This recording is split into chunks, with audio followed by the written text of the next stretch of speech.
त्याची जी थीम आहे, if you have a story to tell, we have a platform.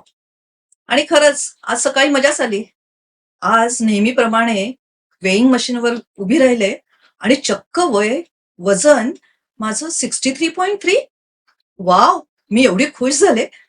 कारण जिथे जाते ना, तिथे मला सगळेजण विचारतात, "ऋता मॅडम, किती वर्ष झाली हो तुम्हाला रिटायर होऊन?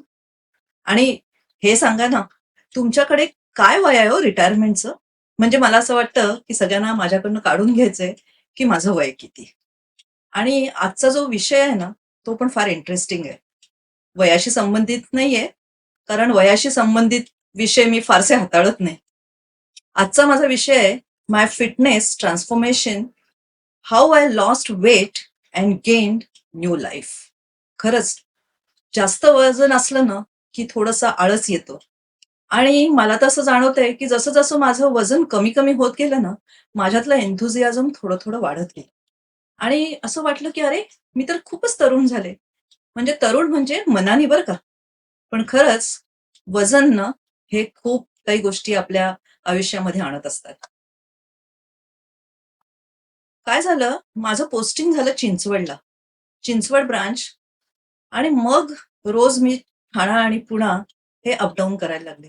तेव्हा माझी मुलगी माझ्याकडे बाळंतपणासाठी आली होती आणि त्यामुळे बाळाला बघणं हे सुद्धा जरा आजीचं कर्तव्यच होतं.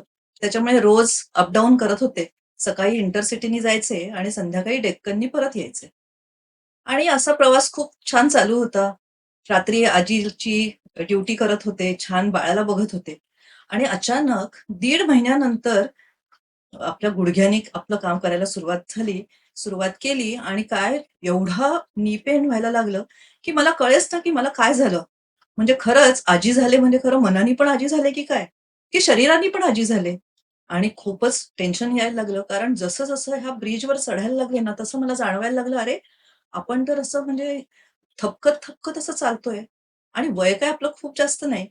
तसंही माझ्यासाठी वय म्हणजे इट्स ओन्ली अ नंबर. पण मनामध्ये खूप घालमेल सुरू झाली, की काय असं आपल्याला होतंय?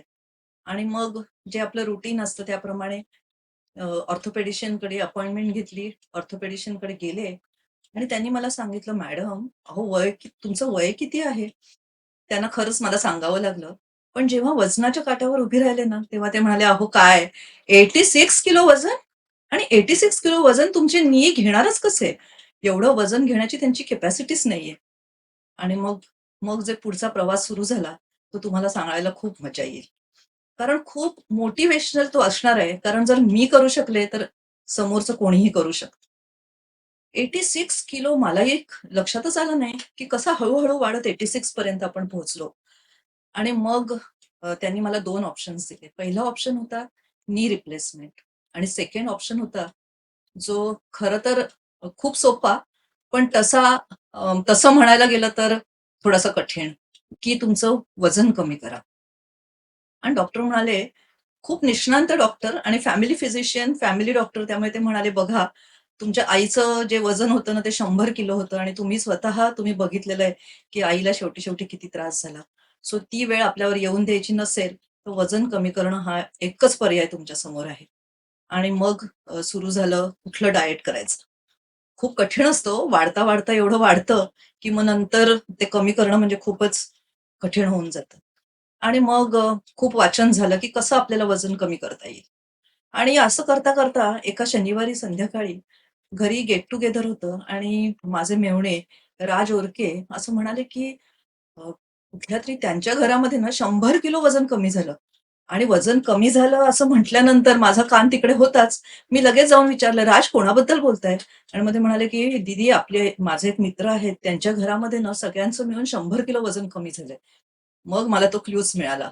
मग म्हटलं, जरा सांगाल ना राज काय कोण आहे? म्हणजे कोणाकडे त्यांनी काय ट्रीटमेंट घेतलीये? एक्सरसाइज सोडून फक्त बोला." कारण ते काय मला कळणं शक्य नाही.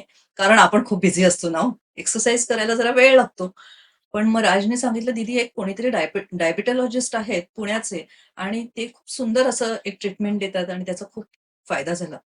आता पुणं म्हटलं तर पुणे म्हणजे पुणं तिथे काय उणं. त्याप्रमाणेच मी म्हटलं, "अरे पुण्याला आहे, पण पुण्याला खूप आतमध्ये जायला एवढं ट्रॅफिक असतं ना, तर ते मला जमेल की नाही चिंचवडून जाणं." पण माझा ना खूप विश्वास आहे म्हणजे मॅनिफेस्टेशन आणि आपलं सिक्रेट पुस्तक ते तर म्हणजे माझी गीता आहे. आणि मी मॅनिफेस्ट केलं होतं, की मी अशी छान चवळीसारखी, चवळीच्या शेंगेसारखी बारीक झालीये.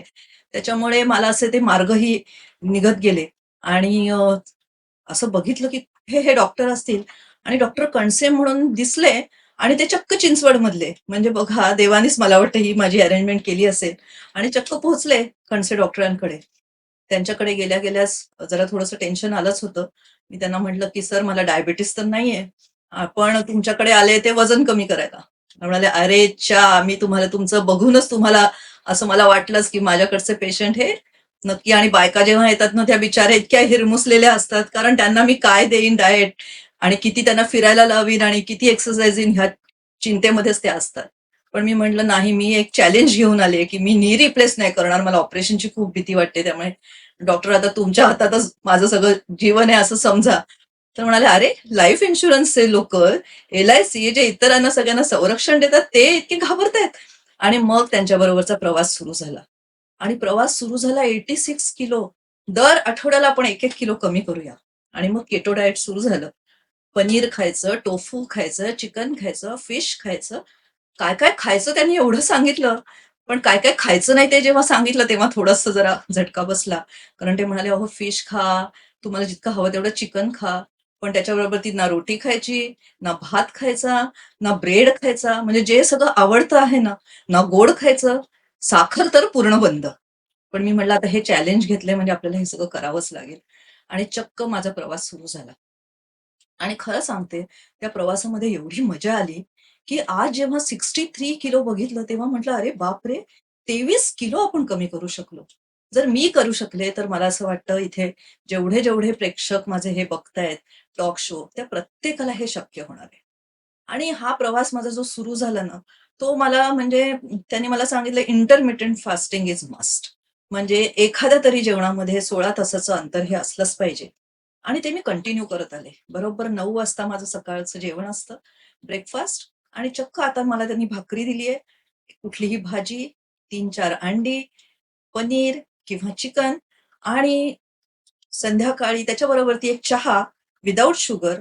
त्यानंतर मात्र काही खायचं नाही. आणि मग 5 वाजता आपण परत जेवण घ्यायचं. त्याच्यामध्येही तुम्ही भाकरी घेऊ शकता, चिकन खाऊ शकता, फिश खाऊ शकता, भाजी खाऊ शकता.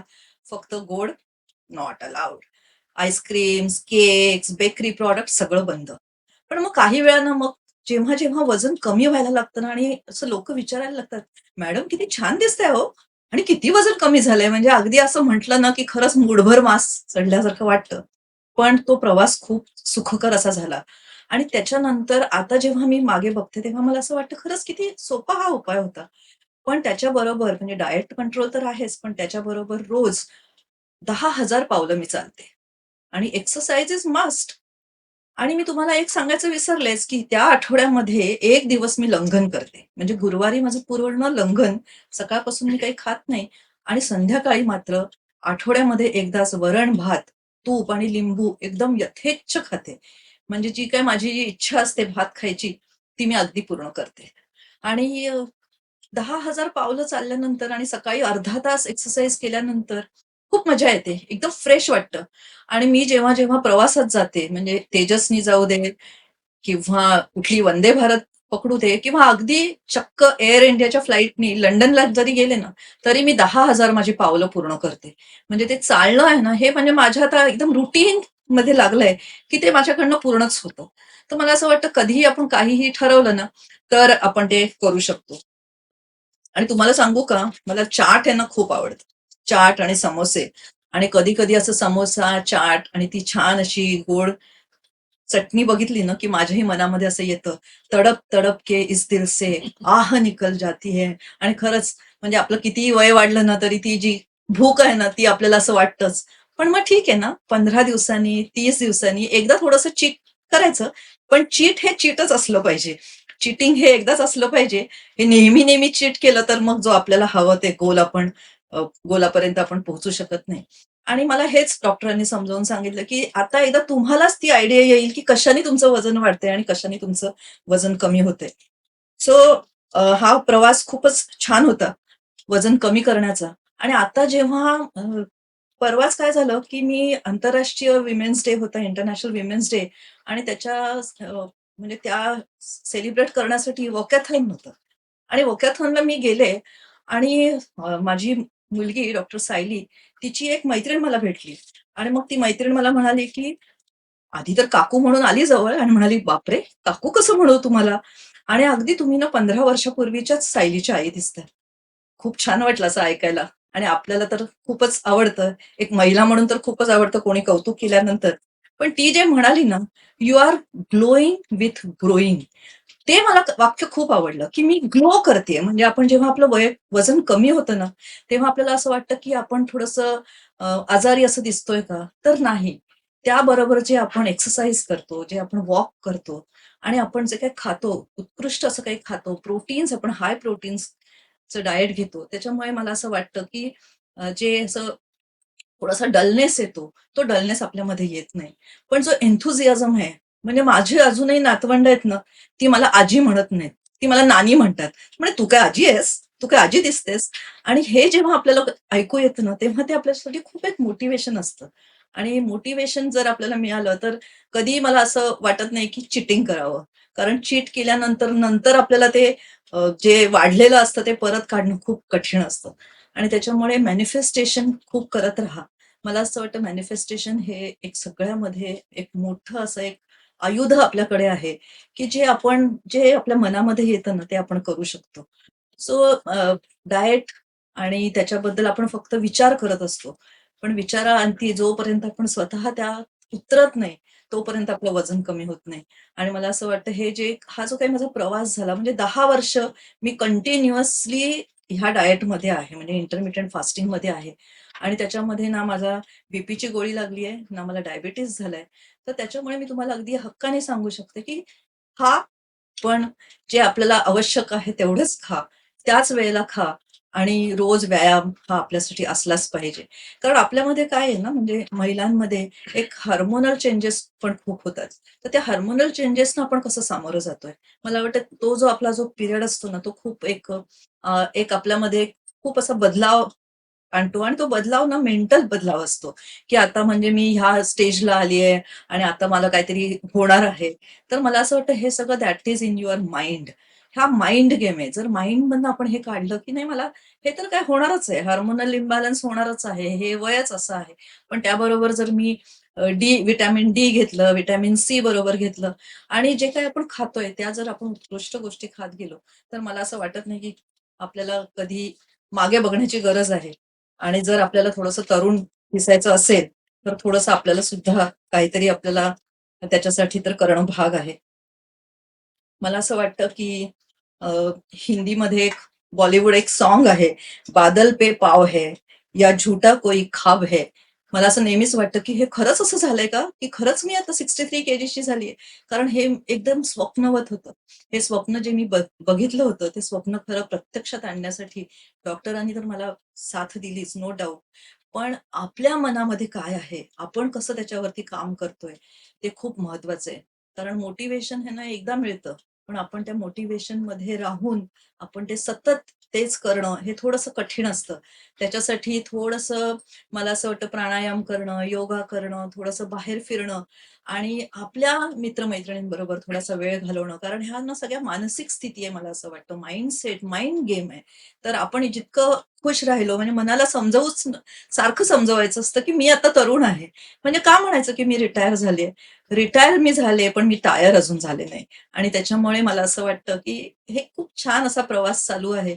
त्या प्रवासाबद्दल मला तुमच्याशी बोलायला खूप आवडेल आणि हा तरंग मंचचा जो हा एक टॉक शो आहे ना, त्याचं एक ब्रीदवाक्यच ते आहे, की तुम्ही असं काहीतरी इथे मोटिव्हेशन येऊन बोलायचं, की ज्याच्यामध्ये तुम्ही खरंच सक्सेसफुल झालेला आहात. आणि मला वाटतं 23 किलो कमी करणं हे खरंच माझं एक सक्सेस आहे आणि त्याच्याबद्दल मी तरंग मंच शोचे जे आहेत सगळे कोर ग्रुप त्यांना मी धन्यवाद देते, की त्यांनी मला इथे बोलण्याची संधी दिली, तुमच्याशी बोलण्याची संधी दिली आणि मला असं वाटतं खूप छान, सुंदर सगळेजण असं छान जर दिसलात, तर एक खूप मज्जा येईल आणि एक सुंदर, सुदृढ असं आयुष्य तुम्ही काढाल.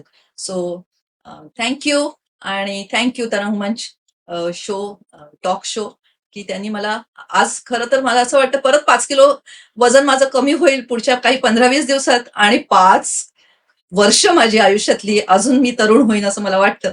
या सगळ्या स्टुडिओमध्ये आल्यावरती जे काही मला मोटिव्हेशन मिळालं, त्या मोटिव्हेशन बद्दल धन्यवाद आणि इथेच थांबते.